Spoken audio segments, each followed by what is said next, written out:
Hello everybody, welcome back to the Lost Mine Pokemon Trading Card Game channel. It is I, Landon Caitler, and guess what we're back here with on the Lost Mine? We got deck profiles back, we're bringing out gameplay videos, the podcast is coming back. I'll do a little brief life update to start here just on this first deck profile we're releasing. I have recently gone back to casual at work. You can expect a lot more time committed from myself and Lucas to content in the near future. It is going to be my focus to try and slowly transition towards full-time content and Pokemon playing and coaching, all that good stuff. So you'll see a lot more from us. And to start here, we have Starmie, Mega Starmie, Mega Starmie. Love this guy. We have a post-rotation Frostlass Starmie deck. It is built around the new Mega Starmie, which I will kind of just have a little quick chat about. It is a very efficient attacker. For one whole water energy, you do 120 and a 50 snipe to the bench. So this quick little gist here, we pair with Frostlass Monkey Dory, kind of like a pre-rotation Grimmsnarl deck, to build a very efficient, powerful sniping and damage spread deck. So I'd like to get us started with something you may be familiar with, 4 copies of Monkey Dory. If you are at all unaware of the power of Adrenal Brain, with a Dark attached, Monkey once per turn gets to move up to 3 damage counters from one of your Pokemon to one of your opponent's Pokemon. So as you know, in conjunction with Frostlass, another card that gets a new buff from the new set, is going to be able to pretty much always send at least 20 damage over to your opponent's board once per turn for each Monkey with a Dark. We want 4 because we want as many as possible, and our deck is very much built around having them in play. It's one of our only Pokemon with a relevant ability.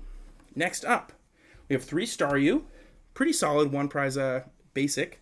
It has 70 HP, so it's profitable and has the max HP to be profitable. And it does 1 water for 20, so you're not completely cooked. If your opponent has something like a Budew in the active, you're going to be able to get out of that within 2 turns by killing the Budew, unless they have something like Monkey Dory on their side.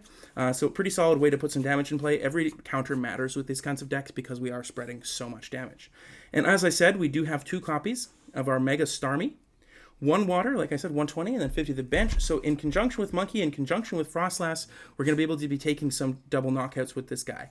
Kind of think of this as almost like a Pult attack. I know Pult is a lot more modular.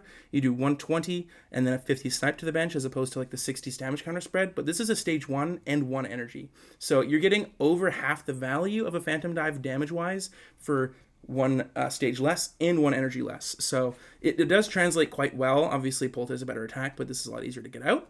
And our second attack, not going to be using it a whole lot, but it does do 210 and it does shred through effects. So if you're up against like a Mimikyu or a Cornerstone, not that this has an ability, or anything that could wall you, you do have a pretty clean answer for 3 energy. And next up, something you're going to see in every Frostlass list, in Ascended Heroes, this is legal pre-rotation, we do have a 70 HP Snorunt, which is pretty awesome. Makes it a lot easier to live like a Phantom Dive, obviously, because we have an extra HP. They need like a Hawlucha, post-rotation they need like a Monkey Ping, or some like Dusknoir shenanigans or whatever. But this is going to make your Frostlass a lot more like able to survive and get out onto the board into those like spread mirror matches. And it is still profitable. It does have 1 water for 10, so it does have a solid attack into something like Budew or early attack. We do have 2 of our traditional Frostlass with the Freezing Shroud. This is the way we get damage in play for Monkey Dory. With multiple in these in play, we can start building up a crazy amount of damage. You do need to be careful with Frostlass, though, into Monkey Dory mirrors, because I like to think of it this way. When you put Frostlass in play in a Monkey mirror, you're basically putting Frostlass in play for both players, but you are down a bench slot. So they're able to have more monkeys in play than you and get to take advantage of your Frostlass. And they actually get to take advantage of the damage first, because it passes to their turn. They get the 10 damage counters to send to you before you get to use the Freezing Shard damage at all. So just be very careful with this in Monkey Mirrors, but this is how we usually get our damage in play. The next sweet card, this is also legal pre-rotation. This is in Ascended Heroes. Mega Frostlass EX is awesome. Very efficient attacker, 310 HP stage 1, evolves from Snorunt, so very easy to just slot in. And then for 1 water, we do 50 for each card on your opponent's hand. So especially since a card like Iono rotates post-rotation, it's going to be way harder for your opponent's hand to get small. They have to basically always do it themselves to play around this. And just having a Snorunt on your bench represents 2 very powerful evolutions. But think your opponent has like 6 cards in hand. Pretty reasonable. That's like an Iono to 6. That is a very normal and reasonable hand size. That's 300 damage for 1 energy. That is a crazy amount of damage. And then combine that with Monkey Dory, combine that with Freezing Shroud, we could be very easily one-shotting things.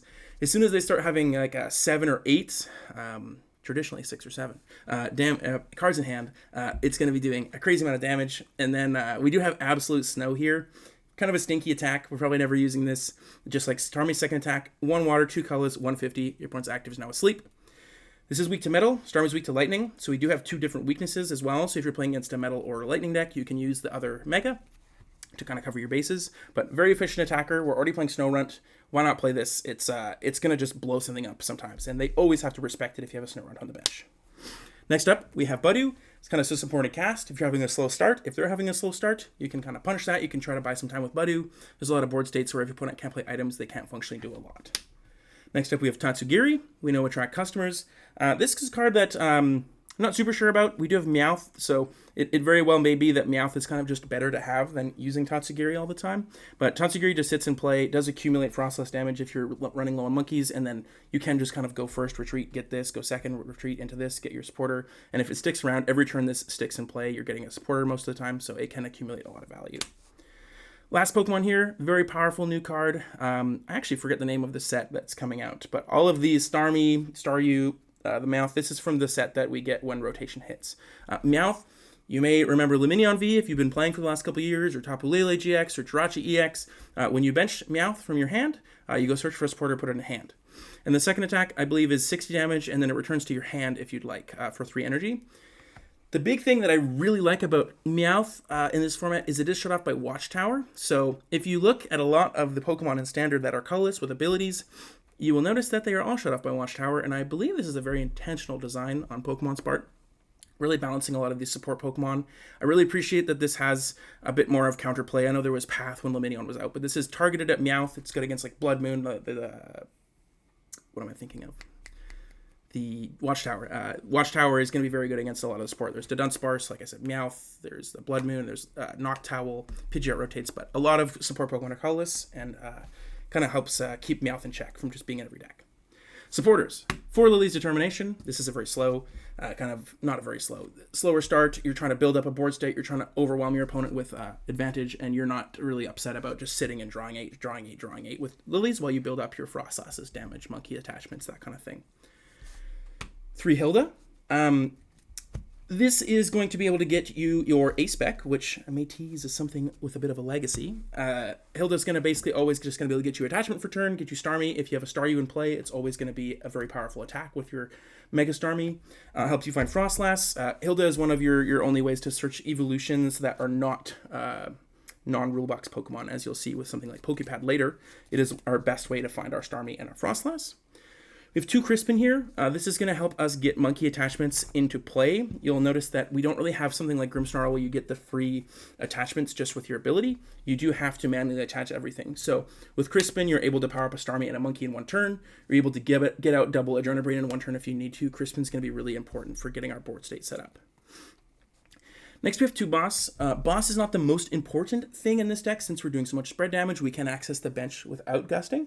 But obviously, we know Boss is very powerful. If you haven't played Boss for game, you probably haven't been playing Pokemon for very long. This is just going to help you get the most value out of your attacks.